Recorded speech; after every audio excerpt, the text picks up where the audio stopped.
evening, good evening. Today I'm at the standby location for this channel, Cannon Beach.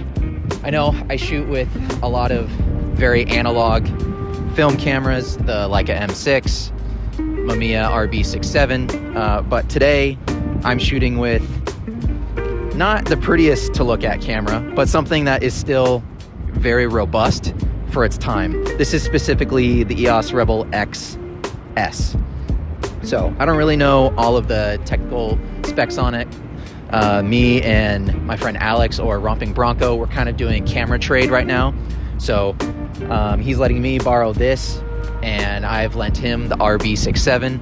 Honestly, for what this camera is, it's a 35mm film camera with auto advance, with autofocus, and a telescoping 200mm lens. So honestly, I think this is going to be a lot of fun, and I'm really excited. I've shown up exactly at the right time. It is golden hour, so I've got about 90-ish minutes of prime daylight. There's plenty of people here at the beach today, so I think it's going to be a good day of shooting. I'm excited to show you guys these pictures. I'm excited to take the pictures, which is something that that's the whole point of this YouTube channel. Yeah, so let's do it.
So overall, I had a really great experience with this camera. It was a lot of fun, and I think it was exactly what I needed to kind of get me out of the creative rut that I've been in lately.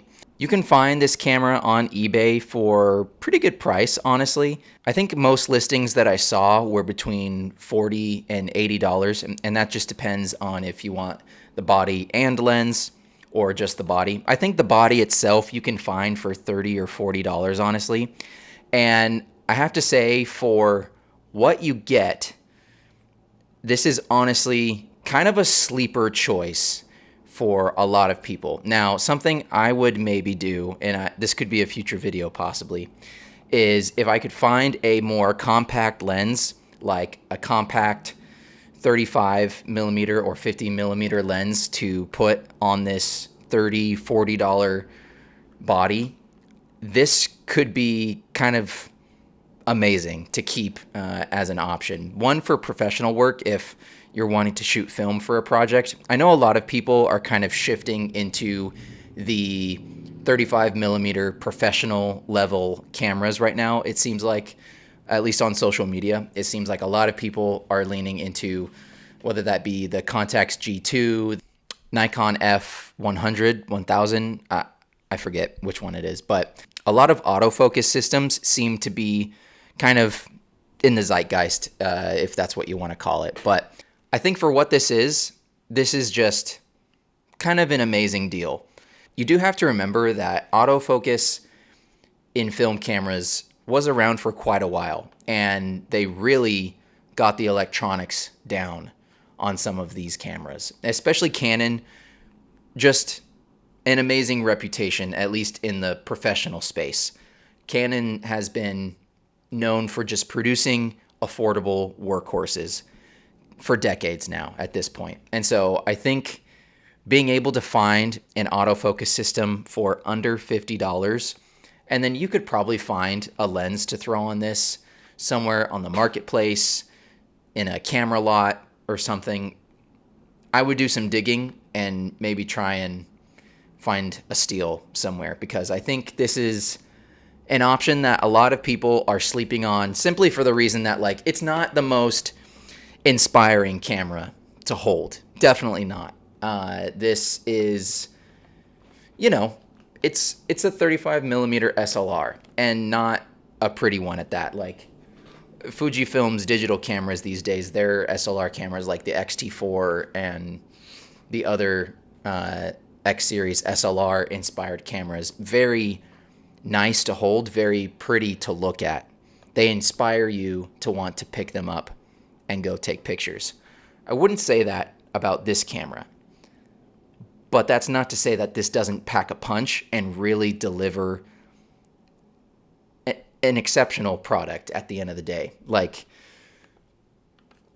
when you consider, like, I'm borrowing this from a friend, Alex Romping Bronco, but if I had bought this at most for camera, body, and lens, at most $80.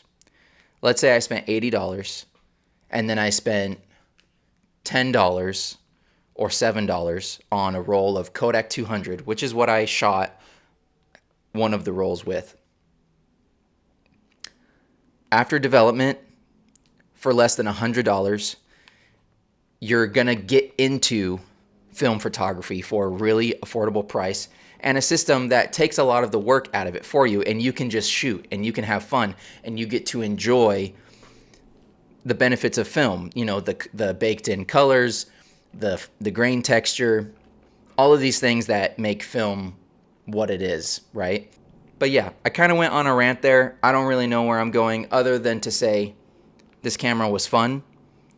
I think if you're trying to get into film photography and you kind of just want to try it out and see how the film process works, and you're tired of looking at $300, $400 film cameras that are mostly manual and analog, and you're not sure if they're mechanically sound, this is a good place to start, because you're not investing very much.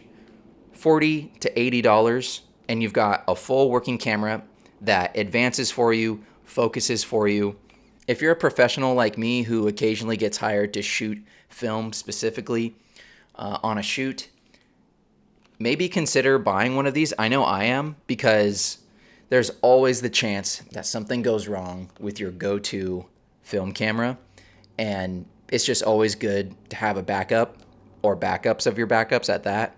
And this is a really affordable option to just keep in the bag and make sure that you get something out of the shoot, because those things do happen. But I do have some goals that I'm trying to reach on this channel, and we are really close to reaching those goals. I'm going to be keeping you guys in the loop on all of those things, so be sure to stay tuned and see how all of that pans out. I really appreciate each and every one of you that stops by in these videos, that leaves a comment, that interacts with the video in some way. So if you want to keep seeing videos like this, be sure to like the video and consider subscribing so that you don't miss new ones in the future. I'm Taylor, and I will see you in the next video.